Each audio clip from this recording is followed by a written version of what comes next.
We started a new sermon series a couple weeks ago called Soul Rest.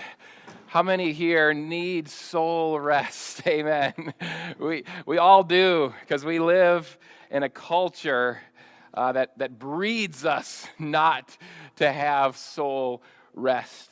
So I want you to start thinking about, just in our intro this morning, what is your favorite sandcastle that you've ever built or seen? So my kids, you know, it's as your kids grow up, there's these phases of childhood.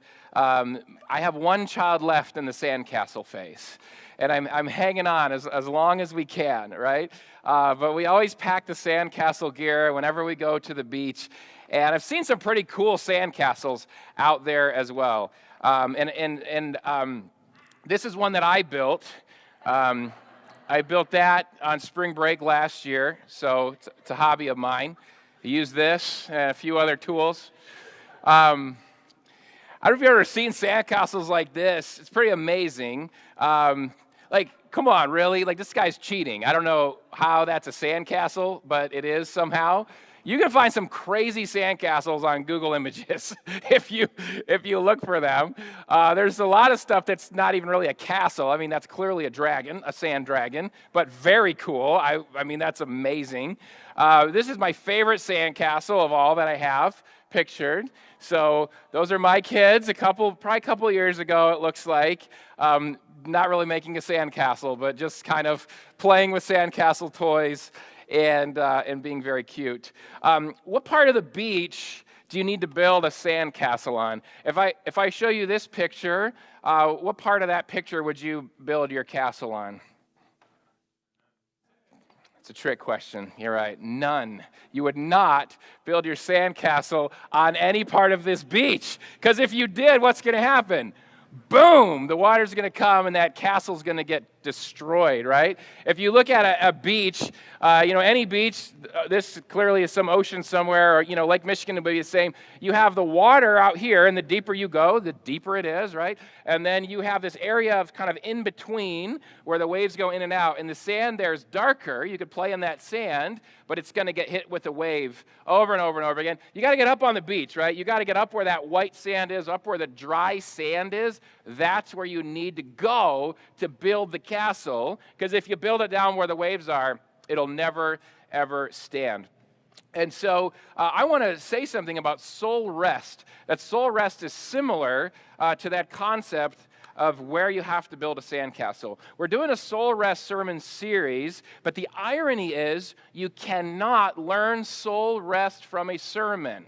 So I'll say that one more time. We're doing a soul rest series of sermons, but the irony is you cannot learn soul rest from a sermon. And the reason is you're in church, which is great. You made it, awesome. Right now the waves are back temporarily, right? Like right now the waves are going back, and we're in this wet sand. But as soon as you leave today, as soon as you go back to your home, back to your life, back to work, whether you work today or you work tonight or you work tomorrow, guess what's coming next? Boom, right? Like you built your castle, you're going to rest with the Lord, and then real life is coming. Real life is coming at you. How many of us, and clearly this person built some kind of cool moat, which is cool, but that sandcastle's not going to last. It's getting destroyed, right? It's getting destroyed. All right, how many of you in this room right now feel this way about your next week? When you look at next week, you look at tonight, you look at tomorrow, this is the feeling you get. Like, I'm here with Jesus now. I've built my little 3, buckets worth of castle. I got my time with him. I'm holding out as long as I can, but I know that the boom is coming. It's coming, right? It's coming. That's life. That's real life. That's the life that we live in. So We're going to break you back into your discussion groups. If you're new, we do this every week. We're going to do this to get you warmed up for the sermon content. Nothing here that will be threatening or you have to know anything special to answer these. The first one, what is the best sandcastle you've ever built or seen? We were out in, I think it was Ocean City, Maryland, and there was like a sandcastle contest. And like there were people really building these things. Have you ever seen one of those? There was some really cool sandcastle art. There was some Jesus sandcastle art. I mean, it was pretty cool. So just talk through that. Maybe you yourself have built some cool sandcastles. But then try to get to the second one. Spend most of your time here. And I'll explain the question in case I worded it poorly on this one. Why does trying to find true rest in life often feel like building a sandcastle in 2 feet of ocean waves? Okay, so picture trying to build a sandcastle in 2 feet of ocean waves. Can you guys picture that? 2 feet of waves, they're up to here, and you're trying to build a castle. Why does life feel that way when you're trying to find rest? You're trying to find deep soul rest, and it feels like that. Try to talk about that. We'll give you 5 minutes to break back into your groups. Reshuffle if you need to with our teens. The left, you may need to shrink some of those really huge groups so you can get everyone around. So feel free to shrink if you need to, and then I'll be back in 5 minutes.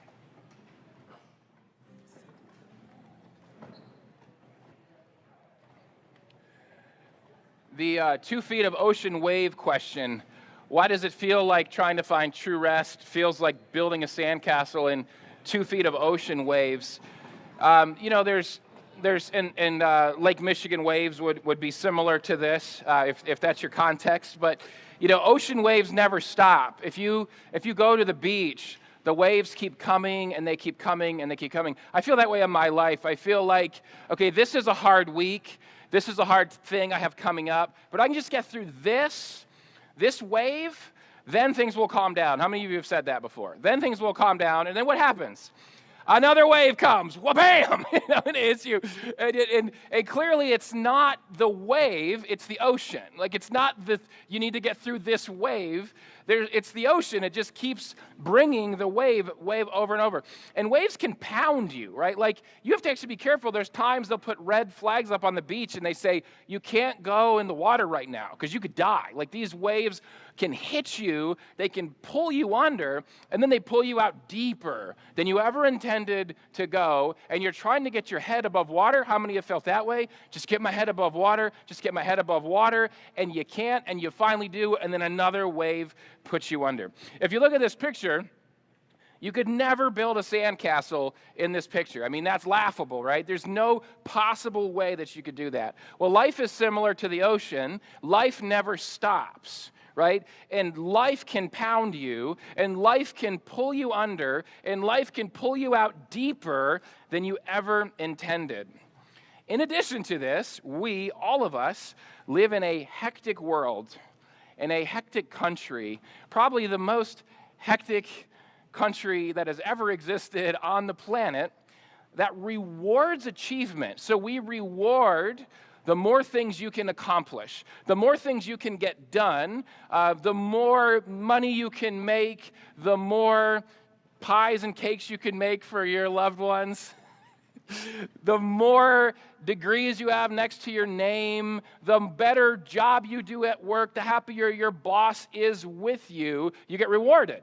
Right? And there's these sort of obvious rewards, and there's the more subtle rewards, and they drive us to go, go, go, go. We get rewarded when we never stop. So we never stop. And that's trained into us from a very, very young age. And even when we have time to rest, we don't know how. So that's the other side of the coin. We get time to rest, but it's not soul rest. You see the difference? So here's some stats about how we numb out and we veg out when we get a chance to rest. There's probably a connection between how we beat our brains to death and then when we finally have a minute to not work, we do this. So Americans spend an average of 5.4 hours per day on their phones. Adults 18 and over average 8.5 hours per day on media consumption. So media consumption would be anytime you're watching a screen and it's not work related, right? So it could be phone, computer, TV. that's a lot of hours per day, right? I mean, we have to go to the bathroom too, right? So if you do the math, you're like, you know we're watching in the bathroom. Let's just be real. Like when we get some confessions in here, I mean, there's no way you can get those stats without taking your screen into the bathroom, right? The average iPhone user touches their screen 2,617 times a day. Okay, so everyone take your phone. Everyone take out your phone real quick and just do this with me. I'm not going to have you do anything, but take out your phone and just count just count 5 touches on your phone. 4, 5. Okay, 2,670. That's a fact. Like, why is it iPhone? Because they actually can track that. This is just a stat of how many fingertips touch a phone in a day. That's a lot, you guys. That's a whole lot. Okay, so when I look at this, I see an investment. I see a time investment that we are pouring into our devices with a belief that they will give us rest. Like there's a belief, and I'm not telling you never watch TV, never use your phone, right? But there's this belief that these things are going to give us something at a deep level of rest. Yet, how many of us are experiencing soul rest from media? How many of us are experiencing soul rest from our devices? Research actually shows the opposite's true. Research shows that devices, particularly social media and phones, they cause depression, they cause anxiety, and they cause loneliness. So there's something really interesting going on with the way our culture has taught us to overwork, but then not taught us how to rest. Pastor Darrell told us about Matthew 11, 28 to 30, okay? And there's a promise from Jesus, and it's a promise that we can find rest in him, okay?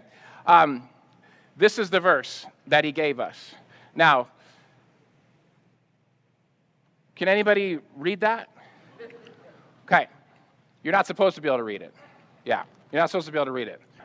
So when we're out in the ocean, when all we hear is the noise of the waves beating against us, Jesus can say anything he wants to us, and we don't hear it. Or we might hear it in a sermon, and what did I just say earlier? You cannot learn soul rest from a sermon. It's impossible. You can't, because you're in the ocean, you're in the wave, and they're beating against you. The waves are too loud, your head is underwater, and it doesn't matter what promises of soul rest Jesus gives you. And so I want you to be real with me here. If I say you should take an extended, I just mean a few hours, maybe an hour, solitude time with God, what would you say? I want you to get out of your house. I want you to get out into nature. And I'm going to explain it a little bit later, but I want you to picture this week. I want you to get out of your house. I want you to get out into nature. I don't want you to bring anything with you. I don't want you to do anything. I just want you to sit there with God. What would you say? Just answer in your inside. You don't have to tell me. But be honest. Be real about it. This is what I think most of us would say. I am too busy to do that. Like, I do not have an hour of my life or 2 hours of my life that I can get in my car and go somewhere beautiful and sit with God. My schedule is too full. That sounds boring. How would I just sit there with no screen, with nothing to do, and I would just sit? I'm good. Like, I'm actually pretty fine. I don't need this. This is for other people that need stuff like this. I don't. And I realize there's more important things to do. I got more important things to do than that. I got stuff to do. I'm a very important person. I got tasks that I need to get accomplished. And now, further down the list we go, the honesty hurts a little bit more, right? Like the bottom of that list, it's like, and so when we go to God and we say, I don't need solitude time with you, God, because I'm too important to stop. Or God, I'm too strong. I'm not one of those weak people. I've got this. The way I'm doing things is fine. I think we're really honest. That's our answer to God's invitation to unplug and to spend solitude time with him.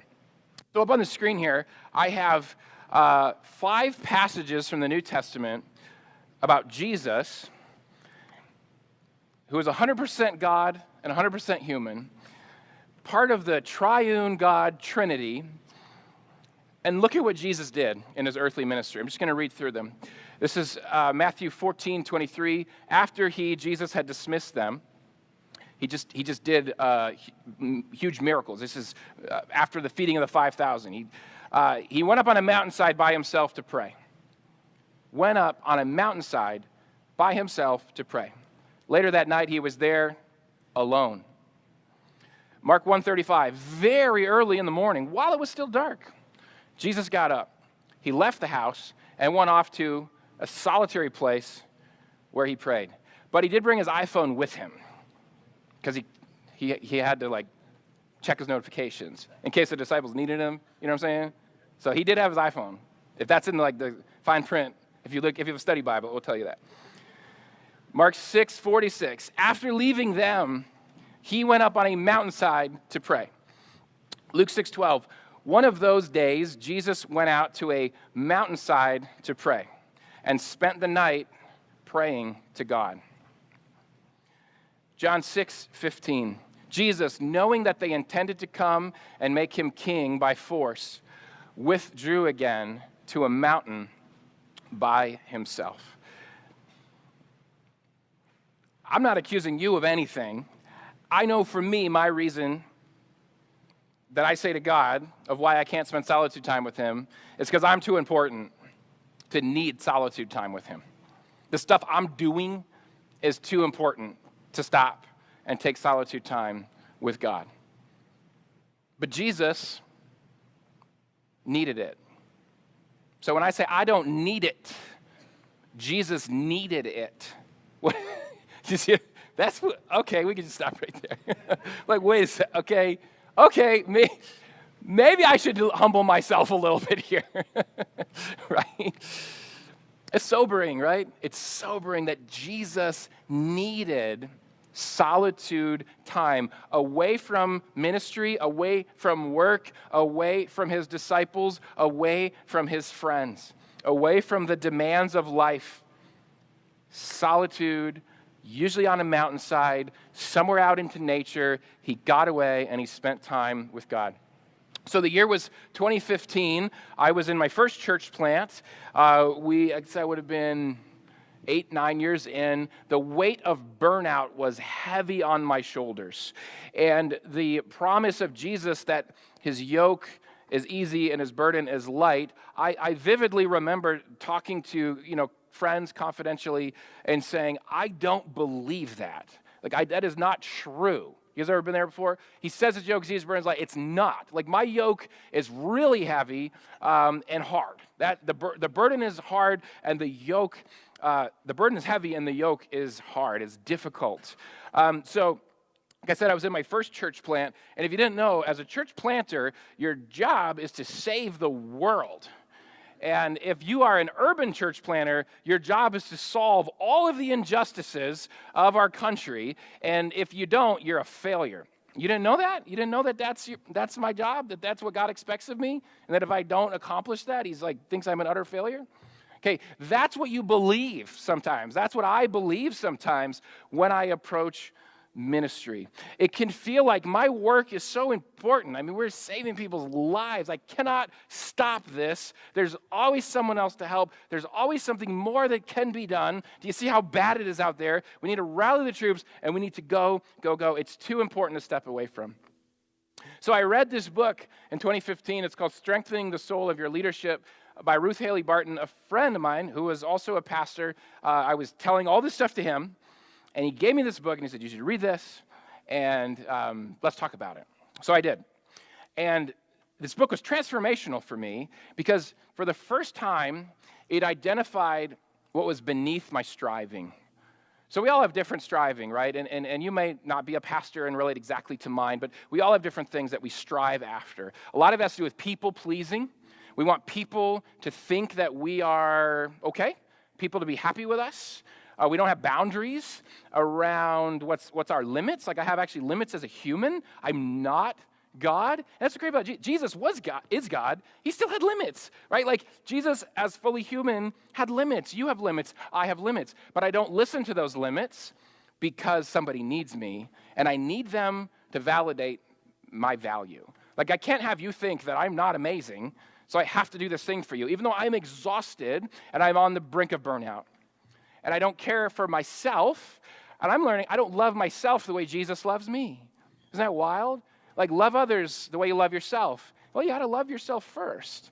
And if I'm going to receive Jesus' love for me, I have to actually treat myself with the love he has for me, which is not to burn myself out to the point of utter oblivion, because I'm trying to help everybody as if I were the Holy Spirit. Can anyone relate? Right? Okay, so I read Strengthening the Soul of Your Leadership, and I learn about the drives underneath my striving. We'll get into some of that today and perhaps in the rest of this series. But there are these drives underneath me of my false self, of wanting to look like I got it together, wanting to look valuable, wanting to look important, because I didn't know inside who I really was. I didn't know who I really was inside.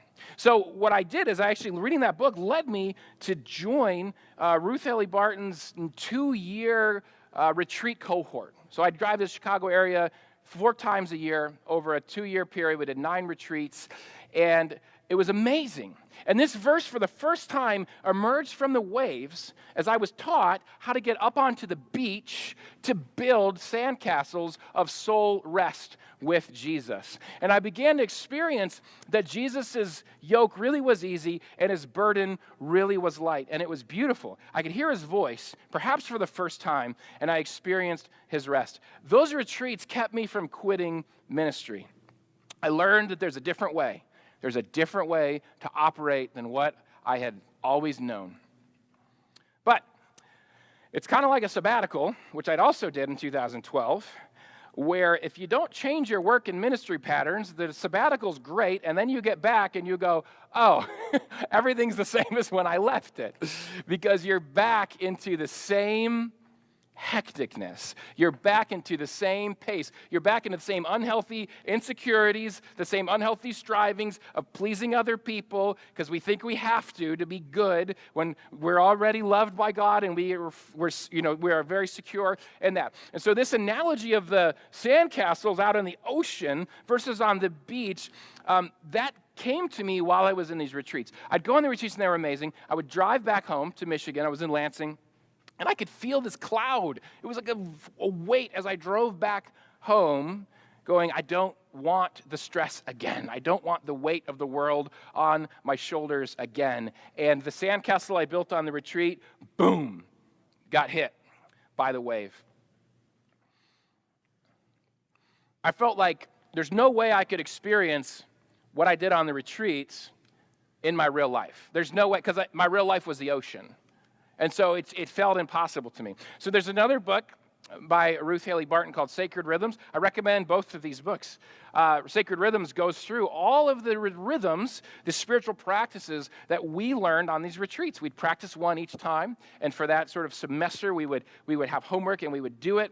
And these rhythms are there to push the water back. When you're in the ocean, you could think of it one of 2 ways. They either get you up on the beach to build your castle, or it's almost like fighting up against the water, where you're pushing the water back with, you use sandbags or walls. We can manipulate where water goes. These push the water back, where we are intentionally creating rhythms where we get out of the wet and we can dry out, right? Where we get out of the water and we can dry out. Some of these rhythms stuck with me. Most of them didn't, because I was just so defaulted back to what I knew. And I defaulted back to this. I just do default back to this. Eventually, I found myself back here. And so, fast forward to 2024, I take a Monday Sabbath every Monday. Some of you know, if you text me, you get my auto reply. I'm not texting. I'm not using my phone, all these things. But I'm very faithful to my Monday Sabbath. In many ways, my Monday Sabbath has saved me by keeping my nose just like right above the water like this. If I just get to Monday. And I do good things on my Monday Sabbath. I do things that I enjoy and fulfilling things, and I spend time with God, but it's inside my house. And it's not that great. It's okay. It's not that lively. It's inside my house. And I started thinking, I do my daily devotions, and they're okay. I started hearing God's invitation to me to get outside and spend time with him. When I experience God, I am outside. I am on a retreat at a lake. I am told, you go take an hour with God. You go take 4 hours with God. Or I one time got the chance to go to the Rockies, and I was by myself on a hike, and It was incredible to be alone, just like Jesus, on a mountainside. And you see God differently. You see God differently in those spaces. I've experienced God consistently in nature, and I'll more on that soon. But I was making excuses with God. This is this year, and I'm saying, God, my way's working. I'm fine here at the house. I got my Monday Sabbath. I'm spending time with you. It was working until it didn't. It was working until it didn't. And God brought me back via my weakness. And my question for you is, when do you know that your way isn't working? Like, when do you know? Pastor Darrell talked about this last week. We have a dash on our car, and it tells you when things are off. When do you know things are off? When do you know things aren't working, okay? So this time I have you pull your phone out. Pastor Darrell made this survey, and we'd like everyone to take a look at it. And we want just the QR code, just open your camera and point it at the QR code. It should pull up a link, and we're going to email you this link this week as well. So you can save it you can fill it out now. You can save it into a bookmark. And what this is a self-assessment of where you're at right now. It's confidential to me and Pastor Darrell. We're not going to share it with anyone else. And then you'll get your results as well. It's just kind of a check engine light for you. It's a check engine light on where are you at, and kind of a conversation that you can start with God on what are some next steps for you, what are some rhythms for you to get to take these next steps. If you can't get this to work, we'll put it back up at the end of the sermon, and we'll let you snag a picture of it, or you can go over to the computer where Alan is to do that. So last week, Pastor Darrell mentioned the lyrics of the song "In Christ Alone." Some of you might know these lyrics. What heights of love, what depths of peace, when fears are stilled, when strivings cease. So my question for you is, when I asked you, when do you know you're off? I know when I'm off, when my strivings don't cease. That's when I know I'm off. That's when I know my way is not working. I hate running on treadmills, so I am a runner. I like to run. I hate treadmills. They're brutal. You don't go anywhere. You just look at a wall. Shout out to my church planting coach. Justin's in the house, in the back. This man, he's crazy. He runs like 50-mile races and things like that. You've probably done more than 50, haven't you? Yep. 50-mile races in the back. Okay, can you imagine doing 50-mile run on a treadmill? I mean, I just can't even imagine, okay? So when I know that I'm off is when I'm on the treadmill, which is striving, because you're not going anywhere. You're working real hard, aren't you? And you're sweating, and you feel like you're going somewhere, and you look around, and you're like, wait, I just did this for this person, and now they want me to do this. I just did this for this person, and now they want me to do this. I just did this for this person, and now there's eight more people over here that want me to do that for them. And it's like someone's pushing the faster speed on the treadmill. Go faster, go fast. You're like, I can't. I literally can't. I'm really tired. Stop pushing that button. And they push it more, and they push it more, and they push it more. That's a scary feeling, isn't it? That's when I know that I'm off. It's when my striving is high and my contentment is low. Because when you're striving, you need more and more and more. That's the opposite of contentment, okay? So I told you I resisted the invitation from God, and then God broke me through my weakness. So I won't go through this whole passage. We've been in 2 Corinthians a lot, and God has been using this passage for me in many ways. Let's just look at the highlighted parts where Jesus says to Paul, my power is made perfect in weakness. And so Paul says, when I am weak, then I am strong. I said, okay, God, I'll respond to your invitation to solitude with you in nature. But I really felt like I didn't have a choice. I kind of felt like if your car has all the check engine lights on it and you ignore it, eventually that car is going to break down and you're going to be on the side of the road and you need the Holy Spirit tow truck to come and actually like drag you into the garage. Have you been there? Like drag you to the mechanic shop because you won't go on your own. And I feel like that's where I've been at with the Holy Spirit. And so when striving cease, these are pictures I took. And so for the last 2 weeks on my Monday, I said, okay, God, I'm not going to do my normal Monday schedule. I'm going to take the effort of actually packing up my sandcastle gear, which is annoying. As a father of three, if I would go to the beach, much more if I didn't have three children that we had to lather up with, an inch of sunblock and bring an umbrella and bring all the toys and bring a cooler of food. Like, you remember just going to the beach with a beach towel and that was it? If anyone's still doing that, you are a blessed individual. You're probably a guy and you're blessed. Okay? I remember those days. So I don't like going. I don't like packing. I said, fine, God, I'll finally pack up my stuff. On a Monday, I'll finally go out into nature, and I will sit with you. This is the Thornapple River, and I just sat there with God. I took these pictures, and I let him speak to me. And you don't have to go to the Thornapple River to find God. You can go to any river. You can go to a stream. You can go to the woods. You can go to a trail. If you're fortunate, you can go to the mountains or the ocean on a trip. But you know what? You can just go outside and you can look up at the sky. At night, you can go out and look at the stars. You can look at the clouds and lay down on your back and just look. But be still and stop. You will experience detox. It is just like a drug addict or alcohol addict. When they go into detox into the hospital, the body responds. The body shakes because the body says, I need the substance that's been keeping me alive. And it takes a few days, hours, somewhere in between for that to wear off, depending on the individual. We are the same way with our hectic, busy lives. You will go to the woods, you will go to the river, and you will shake, and you will say, I hate this. I don't like this. I'm never going to do this again. Do it. Allow the detox to pass, and then see what bubbles up inside of you. I'm sad because I'm out of time, and I'm going to try to go fast here with some really key things that God has spoken to me these last 2 weeks as I've sat at the river. Number one, the world is less fallen out in creation. It's like the Garden of Eden. It's not broken the way the city is broken. There's not the injustice and oppression everywhere. There's not, you see God's goodness when you're out in creation. Number two, the river is not impressed by my strivings. The river does not care how many people attend Mosaic Church. The river does not care how many people download my podcast. The river does not care about the things I strive for, and the river doesn't care about the things you strive for.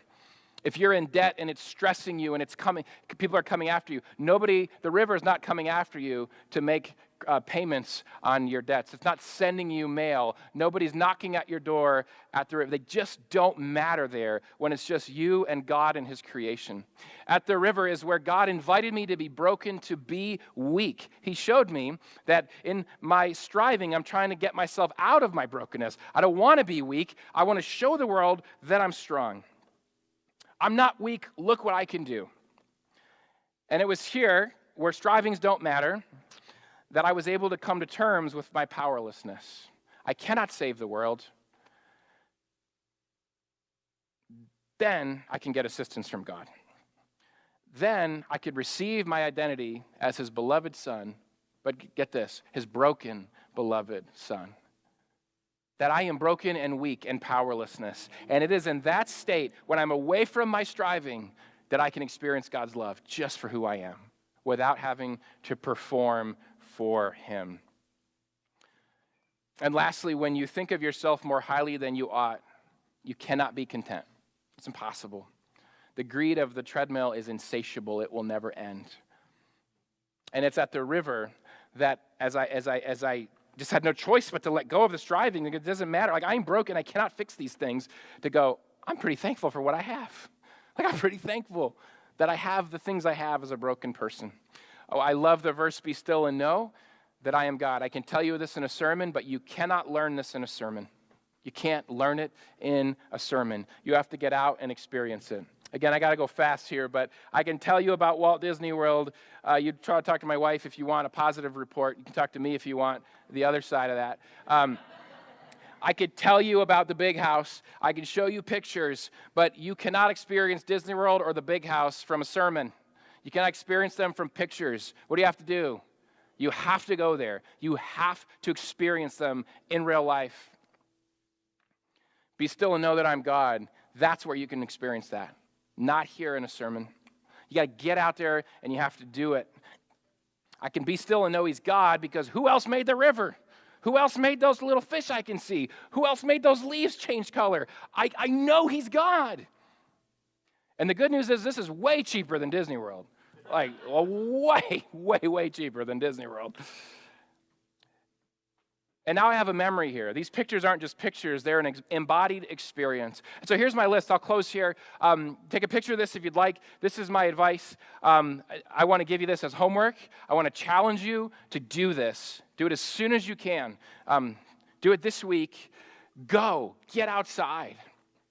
Number 2, sit or lay. I love hiking as well. I love walking. But for this, don't hike or walk. You can hike or walk to your spot, but then sit. Don't do anything. Sit. Bible's optional. This is not Bible reading time. You're doing something. Just sit.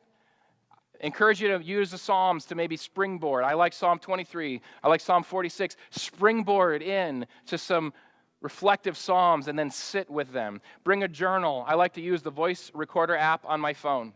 But then number 5, don't bring a watch and hide your phone. Put it away. So I'm able to, if I want to record something, I don't look at the clock, and then I throw it back into my little pouch on my bike. And then see what bubbles up in you. And what bubbles up in you is what I want you to give to God.